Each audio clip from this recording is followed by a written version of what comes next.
Hey, welcome to Put You On Podcast, episode 2. Started off with that, bro. That already? Gotta start it off. All right, so we got a special guest, Joel Mejia. Joel, hey, how's it going? Hi. Hey, Joel. How's it going? Thank you for having me here. Thank you for coming. You're actually one of our first guests. Hey. You actually are our first guest, Yeah. not one of our first guests. You're our first guest. Yeah, I mean, we're going to have a couple first guests. He's one of them. Yeah.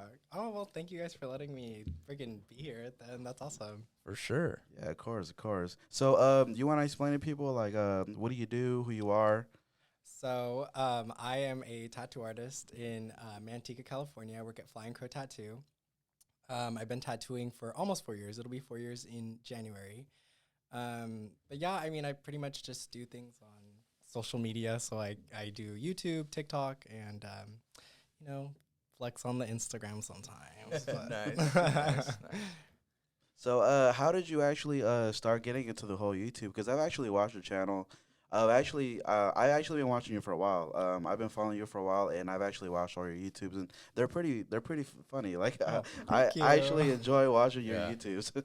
Thank you. I appreciate that. Honestly, I got into it because it was like I saw that there's not a lot of like tattoo related content on YouTube. No, and I feel like that is like just in itself, I wish that there was more like tattoo history that was written like online, where things were recorded and put online and like just different experiences from different artists. Yeah. And I feel like there really wasn't many artists who were like me. I feel like the ones that I would see were like the people who do like the micro tattoos or the people who do like the dot work and all that. And it was just a lot of like time lapsing and everything. And I kind of didn't want that. Like, I'm like, what about like the funny stuff? What about like the vlogging related stuff? You know what I mean? Yeah. And that's why I kind of just was like, well, it's my senior year of college. I've been telling myself I really want to start like just doing YouTube just for the hell of it.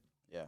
And finally I started doing it. And honestly, I really don't even know how I started just like finding the time to edit because I had to learn all the programs and everything like that. That's just hard. It's hella hard. Like people that watch YouTube videos think like, oh, this is fucking easy. I could just record something and just put it together and bam, that's it.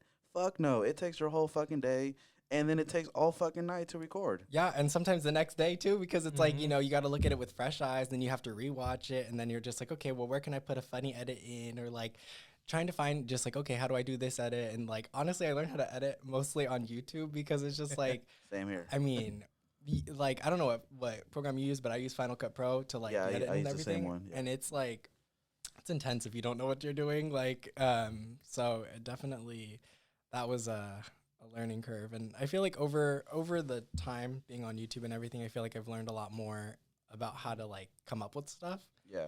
But mainly it's just I feel like what takes the longest is the editing process because then it's like, it'll take you, at least for me, it'll take me 3 days to really get something good and it'll be like 5 minutes.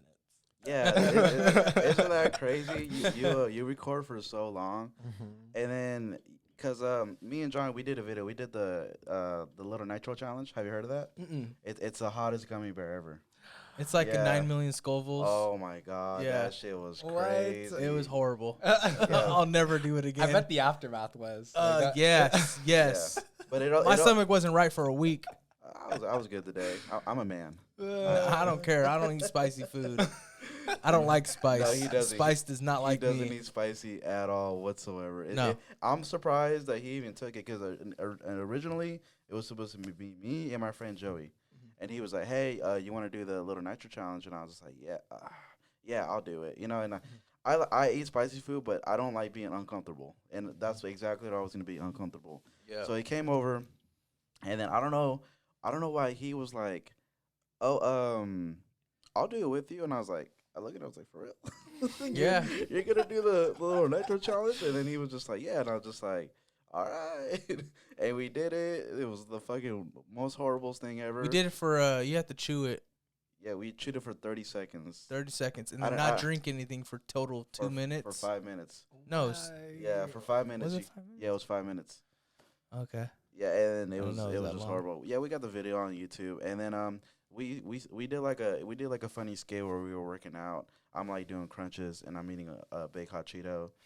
and I'm doing squats with the Joey's kid. I'm doing squats, and then I'm eating a baked hot Cheeto. So we're over here just practicing for the Olympics over here, the hot Olympics. The hot Olympics. It was not worth it. I would suggest no one to do that. It's really uncomfortable. It just looks like a lot of pain for no reason. It's a lot of pain. Just why? Like if you could avoid that, just I would Yeah. rather avoid that. Yeah. I'd rather just eat some. Like I'd eat a bag of Takis before I eat Yeah. one of those. Like, Yeah. and I love Takis. So Oh, it's really? like, I'd be, Okay. Yeah, it's like I love spicy stuff, but like Okay. that's excessive. Like I'm not Yeah. trying to have heartburn and like my butt be on like just Yeah. like feel like hell. Yeah, for real. Oh yeah, but what I was saying, how long did we record for? Do you remember? We spent half of our day recording. Yeah. We spent half of our day recording, and we literally only got 5 minutes. Mm-hmm. And I spent half the night recording. You know, it was me and my fiance. We were like, she wants to have like an input on this. I was like, all right, what should we do? Should we do this? Should we do that? And she was like, you should do this. You should do that. Fucking 5 hours later, we're done. Yeah. For 5 minutes. Yeah, no, it definitely be that way for sure. And it's like having the like having to do the whole like setup and everything too for sure is like, you know, you got to make sure that you've got enough like storage in your like computer or whatever to like hold everything or have like an external drive and all that. Like other it's like it's a process for sure. And like I don't know. It just sometimes it can be kind of discouraging too, because it's like, you know, you're trying so hard, you're putting in all the effort to really like, you know, get everything like up and running and going, and then it's like, you know, are there people who are actually watching? Do people actually care? But then also it's like, I like what I'm doing. You know what I mean? Yeah. Honestly, like when I first started doing the YouTube thing, I kind of looked into that and I was like, man, I want people to watch it. I want people to care. I want the feedback. But I mean, it comes over time. I think if I'm looking at your videos and then I'm looking at my videos, I noticed that like towards like the 7th, 8th video, you started getting more of the views on there. And it just over time, you know, people is that consistency, and that's where people lack of is consistency. You got to keep putting out content. The moment you stop putting out content, that's the moment people stop really knowing or caring who you are. Yeah, and that's 100% hella true. And another thing too, I think that like also really kind of helped with like the views and everything is like the video of me tattooing myself. I think was the one that really kind of like started. That was crazy. People, like, I have another one actually that's coming out. What's today? Wednesday. So tomorrow. So yeah, tomorrow I have another one because I tattooed myself again. No way. Yeah. Did you? Yeah, because I had a last minute cancellation. So I was like, well, the supplies is out. Like I'm not gonna waste this. You know what I mean? Yeah. Like and I really wanted to get a tattoo for my coworker, just because like that's my ride or die homie. So I was like, okay, well, let me do something and Okay, well, can't wait to see what it is tomorrow. Yeah, me too. Put it out. Yeah, I seen the video and you were like, you did the leg, right? And then it was like, what was it? It was like an octopus thing. Yeah, it was a coffee cup with an octopus tentacle coming out of it. And it was funny because I was watching the video and you were like, fuck, this shit hurts. Like, do I actually put the needle in this deep? Have you tattooed yourself before? It sucks. It sucks. It's like it's a process in itself because it's like you're like, wow, like I really do this to people. You know what I mean? Yeah. But you know the funny thing is like I tattooed myself the first year of my apprenticeship thing, and I was doing it wrong the whole time. I had the fucking needle sticking the fuck out, so I was hurting myself. No. Like that shit was not good. Oh, but by the way, so how did you start tattooing? Like, what made you want to tattoo? So okay, it was way back when I was in high school. Not even that long ago, but like when I was in high school, I've always drawn all my life. When I was younger, like I loved to compete in like art related competitions and everything like that. And I remember being in high school. I was kind of in a point of my like high school where I was like, okay, what am I thinking of doing with like going forward? Because like I'm always going to college. Like I've got to think about what I'm going to be doing. And the thought of doing something that's just like a 9-to-5 or like behind a desk kind of just like did not really make me happy. The thought of it didn't make me happy. Yeah. And I know that like, you know, definitely with like my parents and everything, they really wanted me to like, oh, you need to really think about that. You need to make money. You need to, you know, blah, blah, blah. You can't really make money with art. And I was sitting there watching TV because I skipped the day because I was like, I need a day to just do art. So I was doing art and I watched Ink Master. I love Ink Master. Yeah, Ink Master was such a good show. Honestly, Yeah. it's really what inspired me to like start tattooing. Because before that, I never really thought of tattooing as like, what it is, and a career and everything. And it's seeing it, I was like, wow, these people are very talented. You know what I mean? You know what's sad about that is it's so frowned upon. Mhm. A lot of artists do not like it. They do. Yeah. They do. If you watch it, they look at you in a different way. Like it's really weird to me. Like the tattoos are real. The effort's real. Everything about it is real. Mine is a drama. Like that's what they don't like is a drama. But it's entertainment. If it didn't have drama, trust me, it wouldn't be on air. Yeah, and I mean, you get a room full of a bunch of tattoo artists with Yeah. like some of them got egos. You know what I mean? Yeah. Some tattoo artists got like an Yeah. air about them, but like, yeah, I mean, to me, the way I looked at it was just like it's just really good, talented people just going at it like artistically, and I think that's what I thought was like super cool. Not to say that like I anticipate going to tattooing and being like I'm gonna fight every artist in the shop. You know what I mean? Yeah. But it's just like it's just cool to see people persevere through something and like really just do amazing art, Yeah. No, definitely. Yeah, so that's kind of what like inspired me to just like start, learning as much as I could. I've been, well, I've always had like I'd get the Freshly Inked magazine, or I get Rebel Ink magazine. I'd just be looking at tattoo related stuff. Even when I was younger, I'd look at like Lowrider magazine, see the art and everything, and that's Yeah. always been something I've been drawn to. And finally, when I was old enough to kind of like start going around, I would have my art portfolio because I took AP Studio Art. So I made sure that I had all my best pieces, and I would go around, and I was shut down by like everybody until finally, like my dad, he knew some guy, and he was opening up his tattoo shop, whatever, and when I turned 18, I kept on bugging him until he finally was just like, fine, I'll teach you. What shop was that, by the way? Gypsy Soul Soul, Tattoo. okay. Yeah, R.I.P. Gypsy Soul. I know who the owner was at that time. Yeah, yeah. If you know. Yeah, Yeah. not a great. Not a good experience. No, definitely not. And like, that's something that really grinds my gears, because even after that, Yeah. he had the audacity to be like, oh yeah, that was my apprentice. No, the hell I wasn't. No, the hell I wasn't. Like, don't even dare. Like, I don't claim you. Yeah, no, that's funny. So so you were at the tattoo shop, and then what happened after that when you kept bugging him about it? Well, see, here's the thing about him. He's very flaky. So it was like, okay, he finally, because he was tired of me like kind of like bugging him and everything. He was just like, okay. So I started, and honestly, when I was there, like I understood that like, getting an apprenticeship and everything was going to be, I was going to clean up after people. I was going to be doing things that I, were just like, they were what they were. But it was such a like, Yeah, they call it bitch work. yeah, no. And that's Yeah. all he hired me to do was just Yeah. bitch work. And then he dipped. Like a month Damn. or so in, he just dipped, did not tell me. And what sucked was like, okay, my boss after that, Chris. Rest in peace, Chris. Yeah, rest in peace, Chris. He would tell me not to talk to Chris, but Chris knew the entire time that he only hired me to be the shop bitch.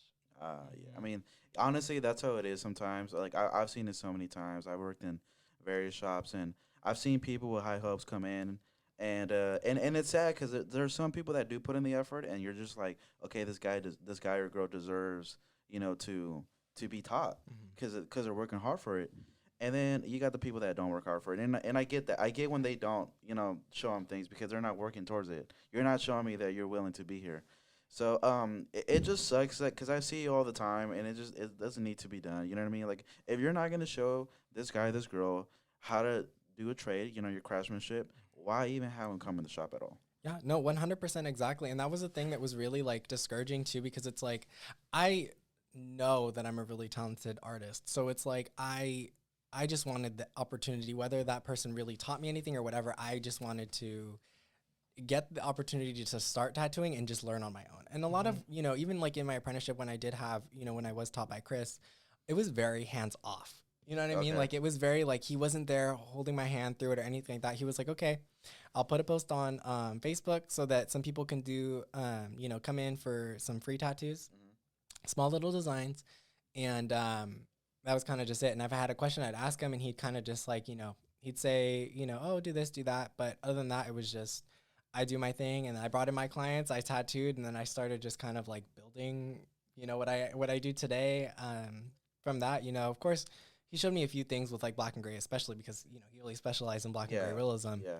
But yeah, no, it was very hands off, and a lot of it I kind of just learned on my own. Okay. Nice.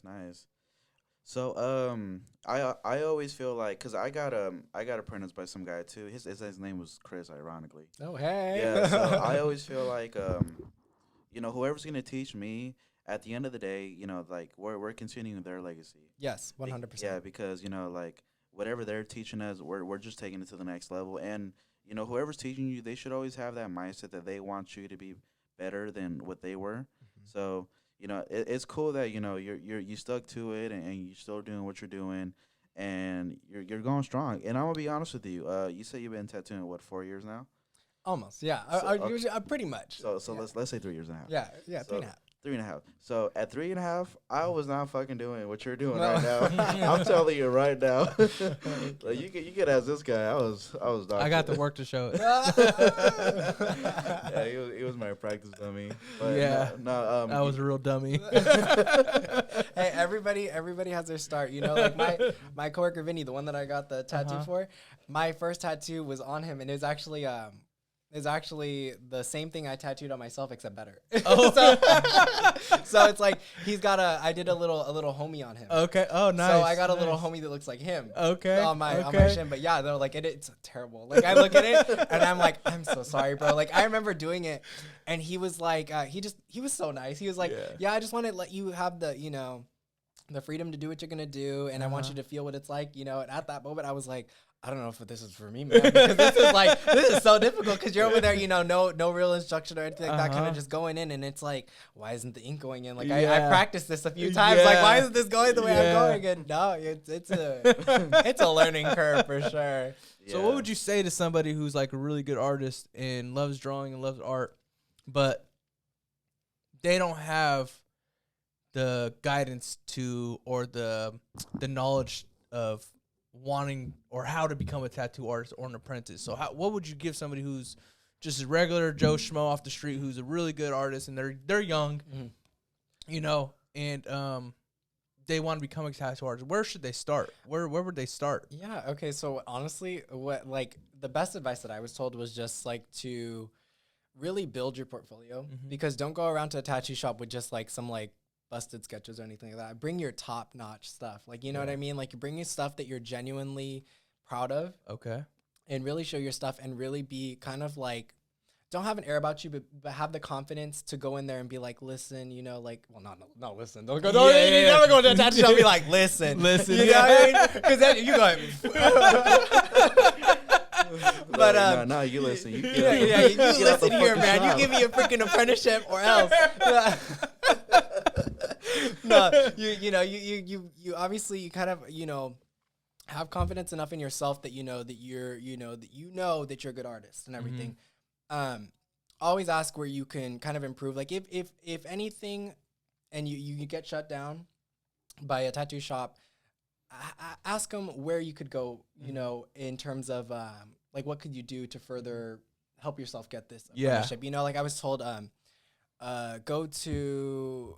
Obviously you want to try and get apprenticed by someone that you actually kind of like their work, because obviously it's like, if you don't really care so much for their work or like the things in their quality of their tattoos or stuff like that, you're gonna inherit those things, and you're gonna learn the hard way. Those bad qualities. Yeah, it takes like years and years to get rid of. It definitely does. Like sure, even in my apprenticeship and everything, like I feel like shading was easier to grasp than line work, because the person who taught me, he didn't really do a lot of lines. If anything, it was just like, like to sharpen a piece or whatever. Yeah. But it's like, I never really got the fundamentals of like line work. I kind of had to learn on my own about things like that.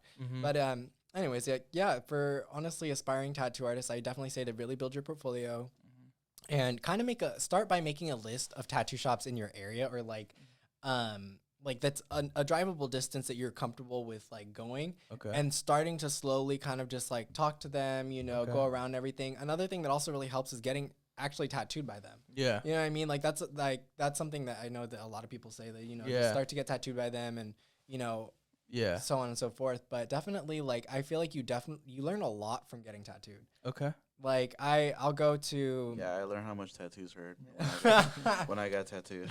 Yeah, it's because that's what you're gonna be doing to people. And that's like you have to have an appreciation for it. I mean, don't get me wrong. When I started going around, I had no tattoos. I was fresh out, like I was still in high school. Yeah, I was still in high school, going around, no tattoos, nothing. And me, like I don't really look like a tattoo artist. I'm not very you know, like I don't have any visible tattoos or anything. They're all on my legs. Yeah. But yeah, like I definitely say to really just if you get the opportunity, seize the opportunity for sure. For sure. And if you know that you're like, I feel like with apprenticeships, if you do end up landing one, kind of get a gauge of like how the environment is too, because like you don't want to just stay there and stick with it because you don't get paid. Yeah, you don't get paid at all. So like you could be staying there and hate it so much and not learn anything for years. Yeah. And it's like, do you like? I think that's one thing that I noticed that there's a change in the way that apprenticeships are kind of done nowadays. Yeah, because it's just I feel like that's so inefficient. You know what I mean? Like if you actually want to teach someone. Yeah. Instead of just having them do like, obviously have them appreciate what they're doing and everything, and have them do stuff so that way they do it. But it's like, I remember my apprenticeship, Chris, unorganized as hell when it came to like he would buy excessive amounts of like needles, ink, and everything. So the way that I learned about like needles and all the different kinds of needles is because I'm talking about Cheyenne, Helios, T-Tech, Easy cartridges, like every cartridge you could ever imagine, he had. Oh, okay. And they were all in the back. So, and they were all unorganized. So that's how I learned about needles and everything, was just by like, okay, let me organize all of this for you because this is all like, this is crazy. So it's like, even just like going into like a tattoo shop or whatever, kind of just like, like I can help with, different things like blah, blah, blah. These are kind of like my strong suits. Like I can organize, I can do things for you. I just want to like get my foot in the door and everything like that, Yeah. Because I mean, you do gotta put in the work for sure. Like an apprentice, regardless of whether it's like, you don't have to get beat up or like, go do some effed up things, but it's like, you do have to do stuff to learn and have an appreciation for what it is that you're doing, because it's a trade that you can't be taught anywhere else. You know what I mean? Yeah. No, I definitely had a rough apprenticeship too. I actually had a couple. The very first one was at a smoke shop in Tracy, and I mean, I don't have to tell you. It wasn't Blue Moon. Oh, okay. I was gonna say, bro. It might as well be that bad though, to be honest with you. It was another place called High Time, and the guy didn't know jack shit. Literally, he was just a bad tattoo artist, and he was just putting on the front that he knew this and that. He'll take me under his wing. So he did this tattoo on me. It was so fucking horrible. At that moment, I was just like, you know what, this isn't the guy for me. This tattoo was horrible. I got it on my arm. I'll probably show it to you later. It's bad. You need to cover up. I can cover it. It's bad. I mean, you might regret those words when you see it. I'll take it. Never mind. I didn't promise anything. But okay, so I did that, and then I was like, you know what, fuck it. I'm just gonna tattoo at the house. So I started tattooing at the house, and I did it for like a year, and I kind of noticed that I was just like, you know what, like I'm getting better by a millisecond. I'm not getting better like as fast as I want to get better. Like so I was just like, you know what, I'm gonna do another apprenticeship. So then I had an apprenticeship with this guy, and he was actually really good. He's actually he used to be a friend of ours. His name's Da Vinci, and he is just a fucking dick. Yeah. Wait, he used to work in Tracy, right? Yeah. Wait, didn't he go on Tattoo Titans? Yes, Yeah, he he did. did. Came in second place. Yeah. I've heard that he's a dick too. He's I a actually dick. got tattooed by Big Greg. Oh, did you? Yeah, Oh, I okay. have. Okay, Yeah. he's Yeah. cool. I've actually met him once. He's hella dope. Yeah. He's super super duper Yeah. cool. Yeah. So this is what happened. So he was telling me he was never there, by the way. He just told me what to do. He'll be like, all right, I need you to draw the skull 100 times and then send it to me. So I would draw the skull 100 times. He's all right, do this rose, and that was cool. I think that was dope. You know what I mean? Like, I'm improving on my art skill. So I got a tattoo from him, and it was like a half skull, half Darth Vader, because I'm a Star Wars fan. And it took like about 5 hours. He charged me like $450, and it didn't get done. And it's fine. I thought it was a lot, to be honest with you, but it's fine. You know what I mean? That's what he feels like he's worth. So I'm gonna pay what he feels he's worth, because he is good. So I remember a week came by and he texted me. He was like, "Hey, when are we gonna finish that tattoo?" And I was just like, "Well, fuck, man. I mean, I'm just working at Metro right now. Like, like, when I get the money, like I'll hit you up." So the next day was my birthday, so he hit me up, and I didn't text him because I lost my phone. I got super drunk. I just. Works at Metro, yeah. loses his phone. Yeah. I got super drunk, like, so he texted me, and I guess he's so egotistical to the point where he was just like, he texted me the next day, he was just like, "Hey, if you're not gonna text Da Vinci back, Da Vinci wants to do nothing with you." Like talking to like in third person. in third person. Who the heck? And after that, I was just like, you know what, man, I didn't tell him anything. I was like, you know what, I'm done with this fucking dude. Whatever. Like I'm not gonna, you know what I mean? I'm not gonna continue this.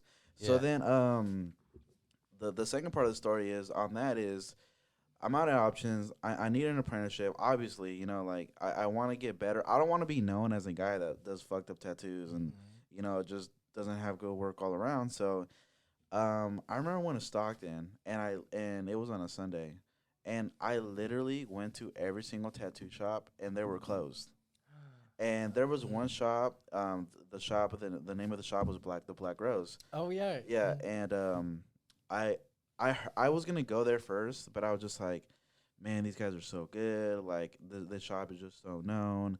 I was like, I felt a little intimidated. I'm gonna be honest with you, and because every single shop was closed, I ended up going there last, and I ended up meeting with some guy named El Jerome. Oh hell yeah. Yeah, and we just started talking. We just started vibing. He was really cool. And then I just told him what my intentions were. Like, hey man, like I wanna get an apprenticeship, and he was like, yeah man, just come by the shop, hang around. You know what I mean? And we'll get you going. Mm-hmm. To be honest with you, they didn't really teach me nothing at all up until the time that Chris got there. And Chris was in jail. Mm-hmm. He had went to jail, and then he got out, and he was still working there. So when Chris came along, then he started teaching me, and I already knew how to tattoo, but he just put 2 and 2 together. Mm-hmm. So he made everything make sense to me. So to this day, like I'm very grateful for Chris, because it's Chris Flores, by the way, because if it wasn't for him, I wouldn't be where I'm at now. So I always try to pay it forward. So how do you feel about you teaching, like let's say you having an apprentice? No, not an apprentice. I'm just saying, like, let's say you're doing a technique, and somebody that doesn't know and wants to ask you, like, hey, how do you do that? Do you feel like oh, I'm gonna show him, or do you feel like this is my trade, this is my? I'll show him. You know what I mean? Like, to me, it's like, I mean, it doesn't mean that they're gonna know how to do it exactly how I do it. Yeah. You know what I mean? It's like the same thing that like. Whenever artists don't show, like, oh, this is the ink that I like, I'm never gonna show people what I tattoo with or whatever. Who cares? Yeah. You know what I mean? It's like, it's not like they can do it the way that you do it. It's I feel like knowledge is something that you have to pass on, because then if you don't pass it on, then I feel like that's so shitty. Yeah. I feel like I've always been the type of person that it's like, if you want to like know something that I do or whatever, then like I'll show you. You can go ahead and watch. Like I have no problem with that, like, at all. And I think that it's actually like a good thing. All right, so we were talking about how you would be willing to show anybody. See, I feel the same way. This is my take on it. So I'm willing to show anybody anything, if for the right reasons. If they want to learn, they genuinely want to learn, I'll teach them. Like I'm not gonna sit here and deprive them of knowledge, because at the end of the day, this is the way I look at it. If they really want it, they're gonna learn. Yes. One way or another. They're gonna learn. It might take them longer, but they're gonna learn. And you know what's gonna happen? They're gonna have, what's the word? They're gonna despise you. Yes. Because you didn't want to teach them, and they're gonna be like, "Look where I'm at now, and look where you're at, and you didn't want to teach me." Yeah. And it sucks. It does, and definitely that's like a lot of like, I feel like now. It's cool because so many of like the OG kind of tattoo artists are starting to do like seminars and starting to really like, do things like, I know Nico Hurtado and like, Black Anchor, definitely they do a lot of like those seminars and get a lot of people in there. Like I know that they had like Jesse Smith, they had a bunch of different color artists and stuff like that. I think that's super dope, because it's like, it's allowing other artists, like if you want to go and learn, and I think that's something super dope. And another way that you can learn too is by getting tattooed by people that you like. Like when I got tattooed by Big Greg, I learned so much. Yeah. Like, I mean, I don't know if he knows that, but like I definitely like, I learned a lot because in terms of like doing a tattoo, he does this thing where he just like, you know, he'll gray line everything because you don't know if the person's gonna like be able to withhold the entire withstand the entire tattoo. So he'll gray line it just in case, so that way if you know he needs to do a second session or whatever, he can just go over it. Or if you want to, you know, leave some lines that are gray line and then, you know, eventually go over them and like, you know, bold line them, it gives you that like stencil that's already like on you. Yeah. You know? So it's like, you know, just learning different techniques of like how someone applies it while they're tattooing you. Yeah. I think that's a great thing. And you know, luckily too, he was like really, really nice. And I asked him questions throughout. I was like, oh, so that like, you know, you do that or whatever, you know, and he's really cool, but not every artist is like that for sure. And yeah, I know that I remember Chris was kind of like that, where he's just like, yeah, I'm not going to teach anybody this, you know, blah, blah, blah, blah. If you want to learn this, then you got to get tattooed, which in fairness, yes. Like if you want to learn certain things, get tattooed by me. Like, and I feel kind of, in a sense, kind of similar, you know, if you want to know something, come and get tattooed, because then it's like you can see it and we can talk about it while I'm doing it. Yeah. Or, you know, if you want to come in and watch, you know, cool. Mm-hmm. But, yeah, like, I mean, same thing with my coworkers too. Like they'll see like the way that I do like my black and gray and everything. And it's like, they'll come and just watch, and I have no problem like being like, yeah, you know, like if you ever want me to like, you know, show you different things or whatever, like I'm more than happy to. Yeah, for sure. Out. That's good. Yeah. Yeah. A lot of people don't know, but if you know enough about tattooing, if you watch their methods, their techniques, how much you stick out the needle, how much pressure to apply, you know, how they mix their inks, what colors they use and how they use it. Like, you can learn a lot just for the little knowledge that you have on tattooing. Mm-hmm. So yeah, I do feel like that goes a long way. So that's cool though. So yeah, because I know I'm always willing to teach people, but the thing is, like, I also hold my tongue on telling people things because they get so in their feelings when you tell them something. And I always like this shop. What I like about this shop is Shannon, for instance. He's been tattooing for 30 years. He's my boss, by the way. Mm-hmm. He's been tattooing for 30 years, so you know he knows a lot of things in this industry. So if I ever post a tattoo, he could come up to me. He could be like, "Hey, just letting you know the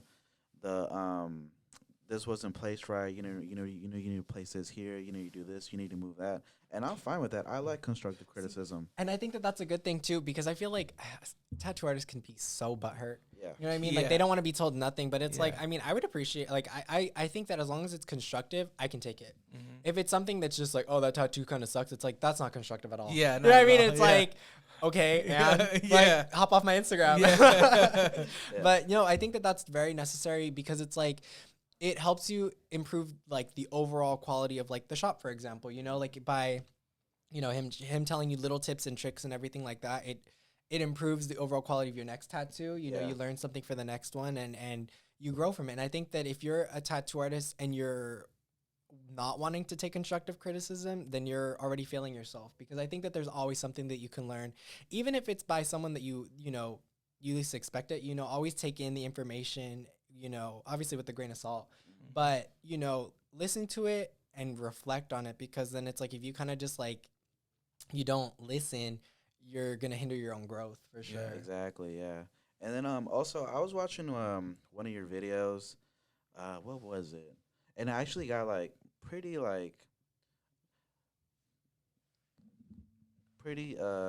the word? I'm here having brain farts over here. Yeah. Yeah, I didn't have my coffee. Perfect. I was pretty see, I still don't got it. What was the video you were looking at? The video was he was getting discriminated against. And I was really shocked at how some people could be. Can you describe that situation? Yeah, oh my god, like in terms of the tattoo industry and just like anything in general. Anything. Yeah, in terms of like discrimination, I feel like it's so strange. Like I thought that I would be, you know, being an artist and everything, and like I'm not, like even when like I was starting and everything, I had won a bunch of like awards for my art, and I've always been really like proficient in like my art and everything. But definitely like it was crazy to know how many tattoo artists were just like, either you pick school or you pick tattooing, or either you do this or you do that. It's like you can't have both. And it's like, damn, I feel like that's such a closed-minded thing. Or like, oh, I won't teach someone who doesn't have any tattoos. I won't teach anybody who wants to further their education or anything, because you have to completely dedicate yourself to tattooing, and you know, like I can understand that because obviously some of these tattoo artists, they really just like that was their only option, was just to full on get into tattooing and everything. And I can respect everybody's journey. Yeah. But in terms of like wanting to, like, I mean, I was showing the drive for it, you know, like I would go to school Monday through Friday. I would go and tattoo Friday through Sunday. No days off. And some days I would work a lot, you know, if it was my vacation or whatever from school, then I would tattoo more. And it's like, you know, I was constantly told, even by like, you know, even by people that like I like, that, you know, like for example, like Big Greg was like, you know, to me, in my opinion, it's either you pick school or you pick tattooing. And I you know, I was like, well, I mean, I respect that, but also no. Yeah. You know what I mean? And even in the school system, Yeah. they discriminated against me because they were just like, oh, this isn't a job. That's not a profession. That's unprofessional. Don't put it on your resume. Yeah, yeah. I heard that that little video that you did, and I was really shocked. That's the word, shocked. I was really shocked. I was really shocked for people to say that. It's just like, and I get it. Like, I understand where they're coming from, but at the same time, it's like, it's you're right. You know, you did build your own clientele. You do work with people, and you do show a lot of great customer service in that aspect. So for them to kind of say you shouldn't put that, it's pretty degrading. Yeah. To be honest. And 100%. One thing I do have to say too is that it's like, okay, she said that, and now I'm doing what people in, like, I went to school for marketing. So people in marketing could not do what I've done. Yeah. Because I mean, not to toot my own horn, but also like on TikTok, I've got over like, I think like 115,000 followers on TikTok. Damn. And then 15,000 on Instagram. And like, I've built these, like, I haven't even had TikTok a full year. Yeah. So it's like, I know how to build things, and in terms of like what people want in a company and everything like that. So it's like for this woman to be like, not know anything about me or anything like that. And I've like, in that moment, I kind of felt a sense of like having to really show, you know, like, this is what I've done and everything. Like, you know, like, it's not like I'm just in here as a tattoo artist that's just like, if I didn't have like the accomplishments that I've had as a tattoo artist, it's like, it's business. Yeah. It's professional because you're working with clients, you're having to schedule appointments, you're literally doing something permanent on them, you know, and it's the real deal. So it's for someone to really just be that ignorant and be like, oh, I wouldn't put that on your resume because that's not professional. It's like, my senior year, like I was sponsored by a tattoo machine company that like reached out to me and all this and all that. And it's like, that's in itself, it's marketing. It's business. Sure. It's knowing how to work with people. And I think that that's something that also needs to be taken in consideration because it's like industries are changing. Yeah. And that's what I've been saying. I actually said this in the last podcast. I said that in 5 years, and this is what sets you apart from people. And this is one of the reasons why I want to get, you know, on this so bad is because you understand it. You understand that it takes more than just putting out your work out there. It takes more than just being a good tattoo artist. You know, it takes putting the content out, having people relate to you, knowing how to talk to people, having good work. You know, like having a consistency, and all that comes into play. You know, like if you're not, this is the way of the future. You know, you either got to be on YouTube, TikTok, Instagram. You got to be on all these platforms, and you got to grow yourself always. Yeah, and this is what's gonna set us apart from everybody else. At the end of the day, I could have this tattoo artist, and he could do the best work ever, way better than mine. But I'm out here putting out content. I'm out here reaching other people. Essentially, I might make more money than you, even though you're a better artist. Yeah. And you know what the thing is, too, is also remaining humble and a good person. Yes. Because I feel like there's some people that just, like, they reach a certain point or they have this air about them, and I can't stand that, you know? Always stay humble and, like, just don't let it get to your head, you know, for sure, because it's, like, things like that come and go, you know what I mean? Like, it doesn't have a real value. I feel like what matters is that you're a good person, that you're cool with your clients, you know, that you treat people with respect, and that you're just a good person, because there's people who treat their clients like shit. Oh, I see that. Yeah, I've seen it's it. really bad, and you know, like, because they've got like a good following on Instagram, or they got a good following on whatever platform or whatever, but they'll you know, put on their headphones, they don't talk to their client, they don't nothing, and it's like, I feel like at that point it's just a business transaction opposed to it being something that's just like this is my art, and this is like, you know, it's I that's one thing I love about tattooing, is that it's like you get to know the person, you get to tell their story on them. Yeah. And that's something that's so beautiful about our industry.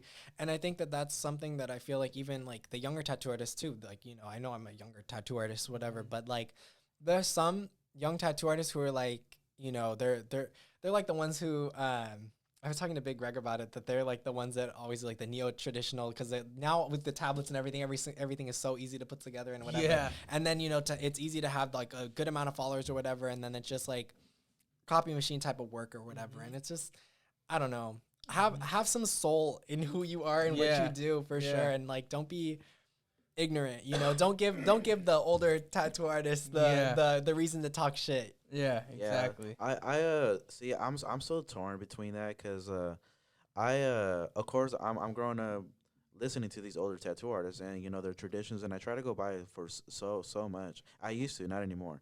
So they would always be like you said, you know, you can't have 1 foot in, 1 foot out. Well, if you're doing this good of an art, why can't you? Yeah. Because, and I understand why they say that. They say that because you could be better than what you are now if you focus all your attention on what you're doing. And I get that. But if someone is doing that and having something on the side, I don't see any issue with it. And then a lot of artists, they just want, and this times are changing now, but if I use because I started off with rotaries at first. If you start using rotaries, and rotaries is just, there's coils and there's rotaries, so there's two different types of machines. Rotaries is kind of a newer machine. So if you use rotaries, they look down upon that.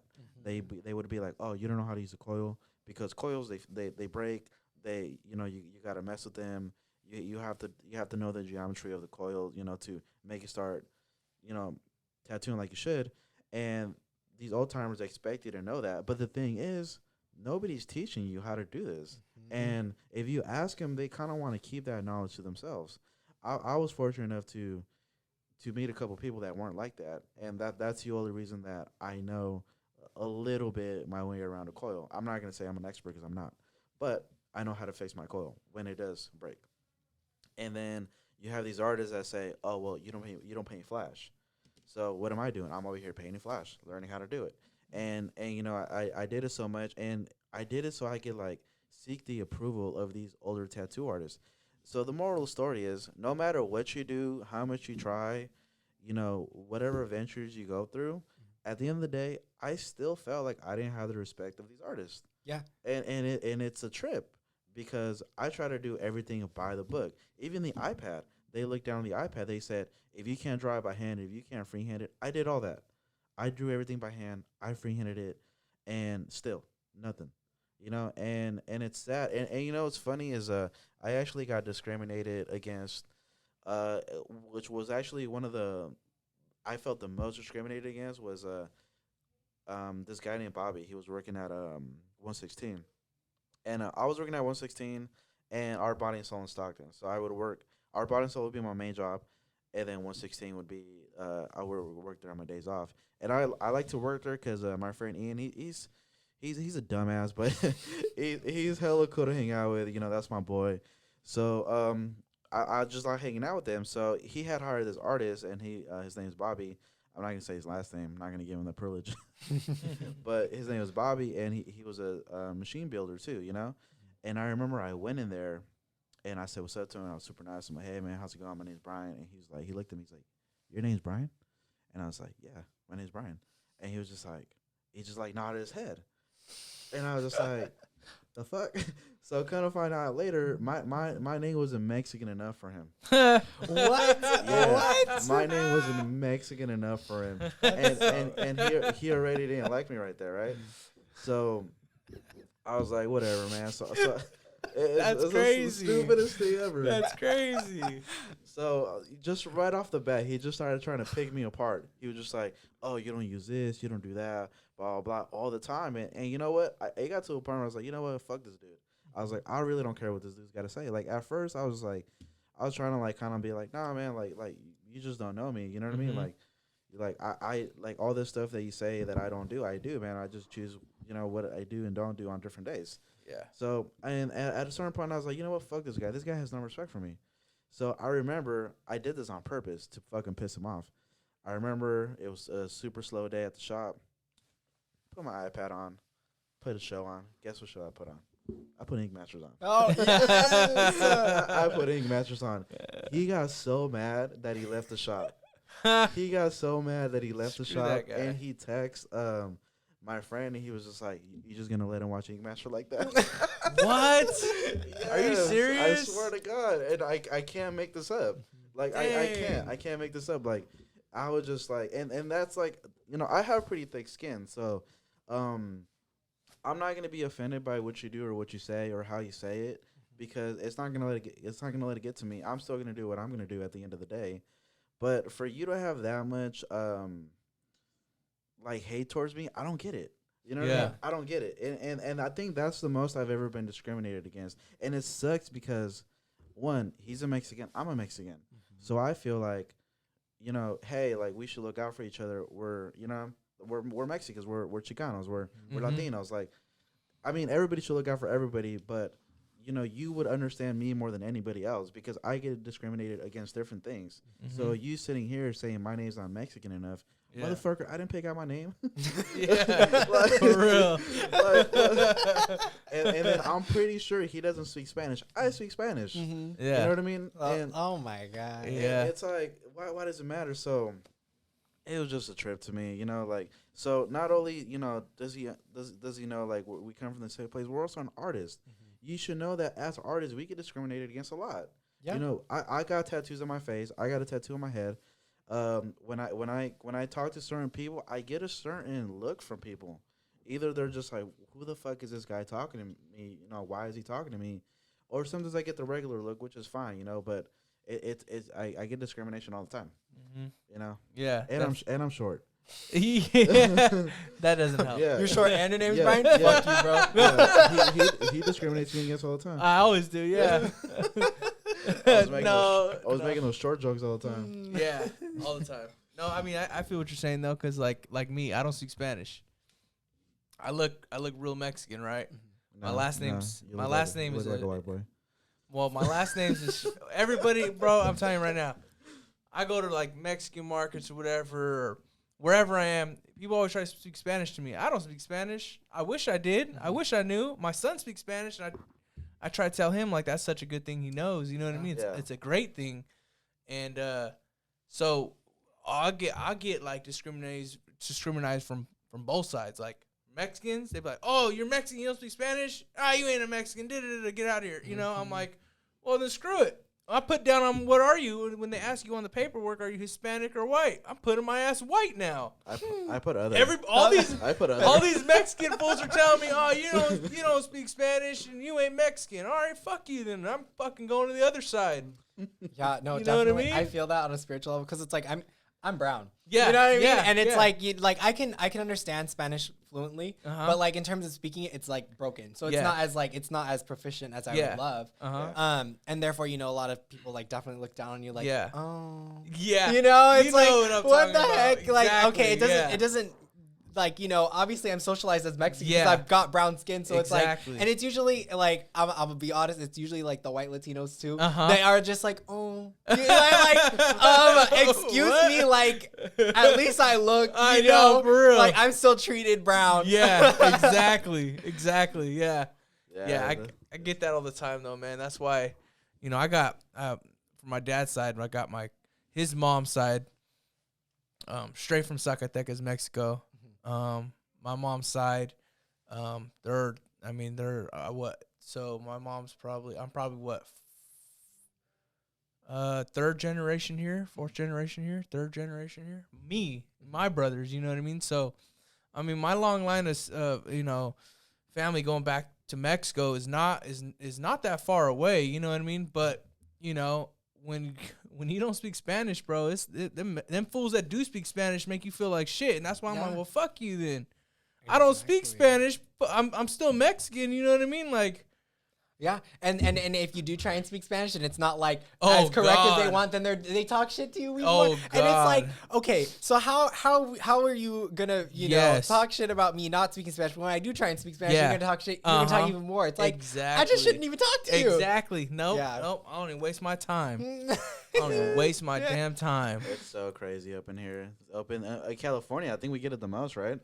Yeah, because we have the most I think heavily populated with Latinos. Yeah, we have the most Yeah. Latinos, and then I think after that is it's New York, right? Because they come from Puerto Rico. Puerto Rico. Yeah, and then they come straight over there. So And then what? Florida's Cubans, right? I think so. Florida. I don't know. Florida's whack. Florida's whack. Florida's kind of whack, bro. Florida's crazy. Yeah. They got the most craziest people over there. I be hearing about all these like news, and I was like, "Are you sure that's not Stockton? That sounds like That sounds like like Stockton. yeah, that sounds like Stockton."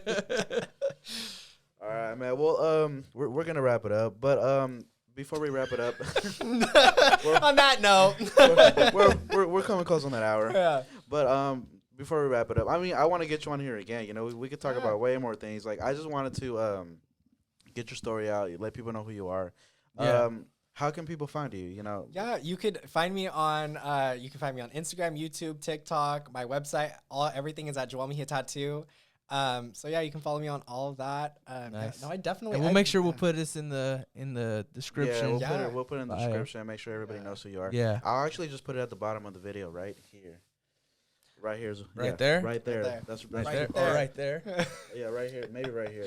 Yeah, I don't know. So we'll definitely put you on there. And then I definitely want to have you on again. I mean, Yeah. we're just starting off. Like, this is literally our first one with the interview. I think we're great. Yeah, I think we're great. Yeah, We're I real would love smooth. to come back. I Real mean, I smooth. love hanging with you guys. Yeah, you guys are for hella sure. Cool. Yeah. And like, I would love if you guys would be like on a YouTube video too. Oh Like, yeah. maybe just- Oh yeah. Heck yeah. We Maybe you could YouTube getting me tap me up or something. I'm Because hella I down. always love getting tatted. So Yeah. for sure. Yeah. He's mad because I don't tattoo no more. Yeah. This guy. I don't allow him to tap me no Hey, more. when he first started, I don't allow this midget to tap me. especially since his name's Brian. Yeah, Brian. It's not even a Mexican name, bro. God damn it. Yeah, but all right. So you guys can find us on Spotify. You guys can find us. I don't know about the iHeartRadio. I gotta check that one out. You guys can find us on Apple Podcast, on YouTube, of course, and that's it. Hell yeah. Sweet. All right, man. Appreciate it. Yeah, thank you for coming through, in, man. Yeah, Thank you. guys.